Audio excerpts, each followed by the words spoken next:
साल 1919 बीकानेर की गलियों में एक 12 साल का बच्चा अपनी बुआ से भुजिया बनाना सीखता है और केवल 2 पैसे में उसे बेचना चालू करता है। इस बात से बिल्कुल अनजान कि यही भुजिया एक दिन हजारों करोड़ों के बिजनेस एम्पायर की नींव बनेगी और एक दिन पूरी दुनिया में बिकने वाले लाखों भुजिया पैकेट्स में उसका नाम हल्दीराम प्रिंटेड होगा। ये कहानी है इंडिया के सबसे बड़े स्नैकिंग ब्रांड हल्दीराम्स की।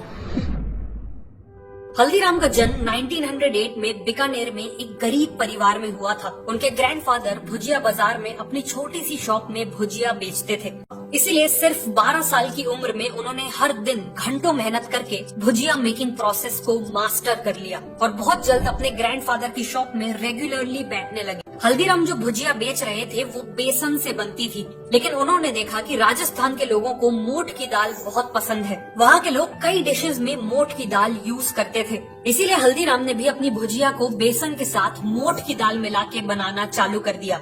उनकी ये नई भुजिया लोगों को काफी डिलीशियस लगी। उन्होंने रियलाइज किया कि उनकी अभी की भुजिया काफी मोटी और सॉफ्ट है, लेकिन अगर इसे अंजाम देने के लिए उन्हें सबसे पहले अपने बैटर को पतला बनाना था और साथ में एक ऐसा मेश चाहिए था जिसके होल्स एक स्टैंडर्ड मेश से छोटे हों ताकि उसमें से पतली भुजिया बन सके। उन्होंने मार्केट में कई मेश मेकर्स के साथ लगकर एक परफेक्ट मेश बनवाया। फाइनली कई महीनों की एक्सपेरिमेंटेशन के बाद उन्होंने एक परफेक्टली थिन और क्रिस्पी भुजिया बना ली। इस नई भुजिया ने सेल्स को एक्सपोनेंशियली बढ़ा दिया। टर्न्स आउट कि हल्दीराम सीक्रेटली एक ब्रांडिंग जीनियस भी। हल्दीराम को पता था कि महाराजा दंगर सिंह बीकानेर के सबसे पॉपुलर महाराजा रहे थे और लोग उन्हें बहुत रिस्पेक्ट करते थे, इसीलिए हल्दीराम ने अपनी भुजिया का नाम महाराजा दंगर सिंह के नाम पे दंगर सेव रख दिया और उसे एक प्रीमियम पोजीशनिंग भी मिल गई। इस नई ब्रांडिंग के साथ उन्होंने प्राइजेस भी बढ़ा दिए और कस्टमर्स ने उस प्राइस को खुशी खुशी एक्सेप्ट भी कर लिया। अगले कुछ सालों में हल्दीराम ने अपने 2 भाइयों के साथ मिलकर बिजनेस को अच्छा खासा एस्टेब्लिश कर लिया था और अब 36 साल की एज में उनकी एक वाइफ और 3 बेटे भी थे। बेहद गरीबी से उठ आया। घर की लेडीज के बीच में रिलेशंस बिगड़ने लगे। बात इतनी बिगड़ गई कि फाइनली हल्दीराम को घर छोड़कर अलग होना पड़ा। लेकिन प्रॉब्लम ये थी कि घर के साथ साथ हल्दीराम को बिजनेस से भी अलग कर दिया गया था। जिस बिजनेस को हल्दीराम ने अपनी जी जान लगा के बनाया था, आज उसी बिजनेस से उन्हें एक फूटी कौड़ी तक नहीं मिली। एक दिन मार्केट में काम ढूंढते वक्त किसी ने उनका नाम पुकारा। जब हल्दीराम ने मुड़कर देखा तो पीछे उनका एक बचपन का दोस्त खड़ा था। उनका ये दोस्त कई सालों बाद बीकानेर लौटा था। हल्दीराम ने उसे अपनी सिचुएशन के बारे में सब कुछ बता दिया। सालों पहले हल्दीराम ने 200 रुपए देके अपने इस दोस्त की मदद की थी और फॉर्चुनेटली उसने ये एहसान भूला नहीं था। उसने उसी दिन हल्दीराम को 100 रुपए लौटा दिए और यही 100 रुपए हल्दीराम के लिए लाइफ लाइन साबित हुए। सबसे पहले तो उन्होंने अपनी फैमिली के लिए एक छोटा सा घर रेंट पे। उनकी वाइफ चंपा देवी काफी डिलीशियस मूंग दाल बनाती थी और बीकानेर के लोगों के लिए भी मूंग दाल एक स्टेपल डिश थी। फिर क्या, उन्होंने मूंग दाल का बिजनेस करने का फैसला लिया। उन्होंने बचे हुए पैसों से मूंग दाल, स्पाइसेस और बाकी आइटम्स खरीदे और एक काम चलाऊ किचन भी सेटअप कर लिया। वो दोनों अर्ली मॉर्निंग उठकर मूंग दाल प्रिपेयर करते और फिर हल्दीराम पूरे दिन मार्केट में घूम घूम कर लोकल वर्कर्स और ऑफिस गोयर्स को ये डिश बेचने लगे। उनका एक लॉयल कस्टमर बेस बन गया और कुछ ही टाइम में उन्होंने एक छोटी सी शॉप को रेंट पे लेने के पैसे जमा कर लिए।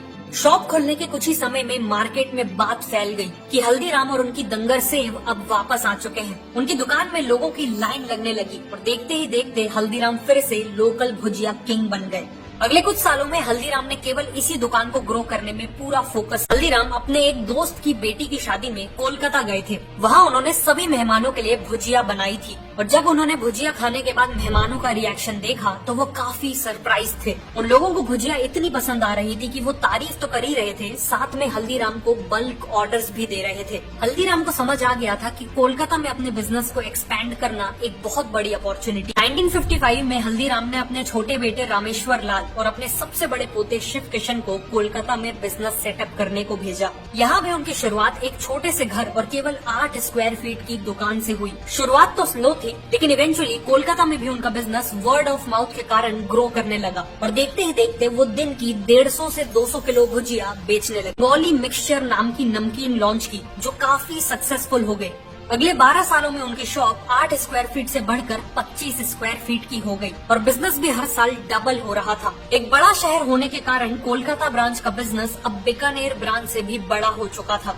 1968 तक हल्दीराम के तीनों बेटे सेटल्ड थे। उनके बड़े बेटे मूलचंद बीकानेर का बिजनेस संभालते थे। सतीदास ने फैमिली से अलग होकर इंडिपेंडेंट शॉप्स खोल ली थी और रामेश्वर लाल कोलकाता बिजनेस चला रहे थे। इसे देखते हुए हल्दीराम ने बिजनेस से सेमी रिटायरमेंट ले ली और वो केवल कभी कभी बिजनेस को सुपरवाइज करने के लिए विजिट्स करते थे। हल्दीराम के सबसे बड़े पोते शिव किशन, जो अभी तक कोलकाता बिजनेस में अपने चाचा के साथ काम कर रहे थे, वो 1968 में नागपुर में हल्दीराम की ब्रांच खोलने का फैसला लेते हैं। नागपुर आके शिव किशन ने देखा कि वहाँ के लोग बालूशाह, गुजराती पेड़ा, मैसूर पाक और लड्डू जैसे स्वीट्स को बहुत पसंद करते थे। मतलब वहाँ के लोगों को स्वीट्स तो बहुत पसंद थे। इस अपॉर्चुनिटी को देखते हुए शिव किशन ने नागपुर में भुजिया के साथ साथ अपनी फेवरेट काजू कतली भी बेचना चालू किया। स्टार्टिंग में कस्टमर उसे खरीदने में हेजिटेंट थे, इसलिए शिव किशन अपने कस्टमर्स को फ्री सैंपल्स ऑफर करने लगे। एक बार टेस्ट करते ही लोग काजू कतली के दीवाने होने लगे। शिव किशन ने मलाई लड्डू, रसगुल्ला और रस मलाई जैसे स्वीट्स भी ऑफर करना चालू कर दिए और जाने अनजाने यहीं से शुरुआत हुई थी हल्दीराम्स की इंडियन स्वीट इंडस्ट्री में सबसे बड़े प्लेयर बनने की।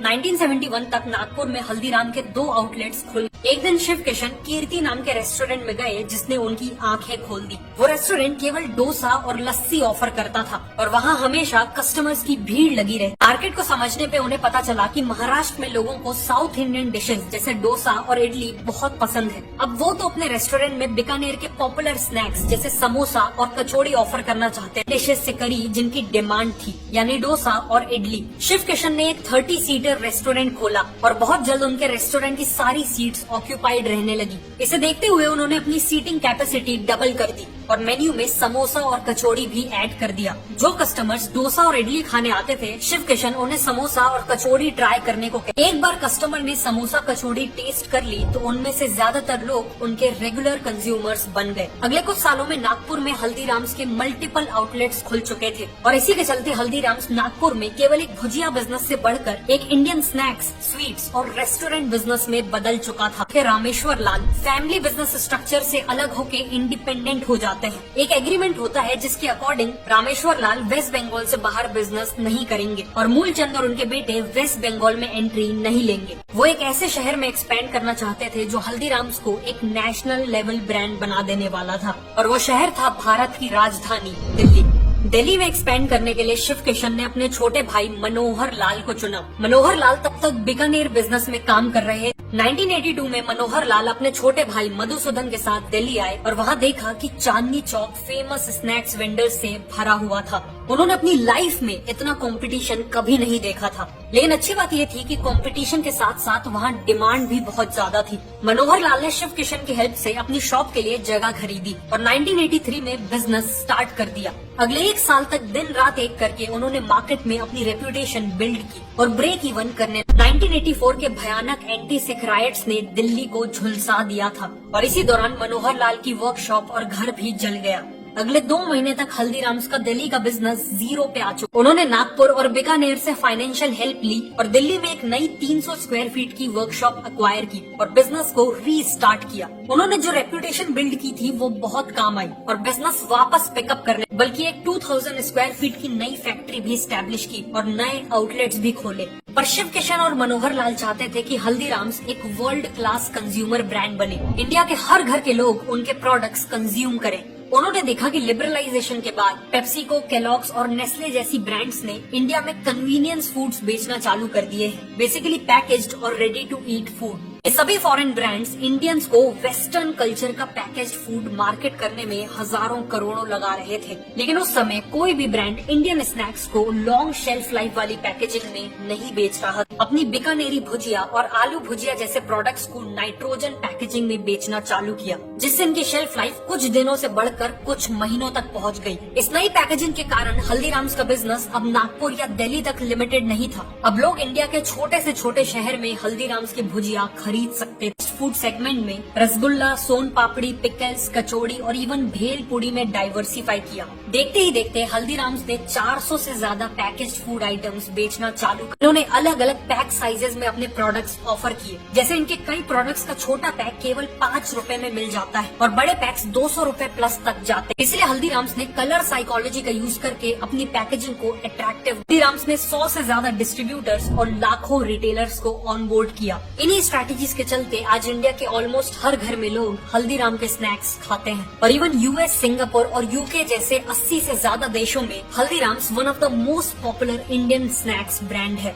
करीब 100 साल पहले हल्दीराम्स की शुरुआत भुजिया को 2 पैसों में बेच के हुई थी और आज उसी हल्दीराम्स ने 9,000 करोड़ से ज्यादा का बिजनेस किया।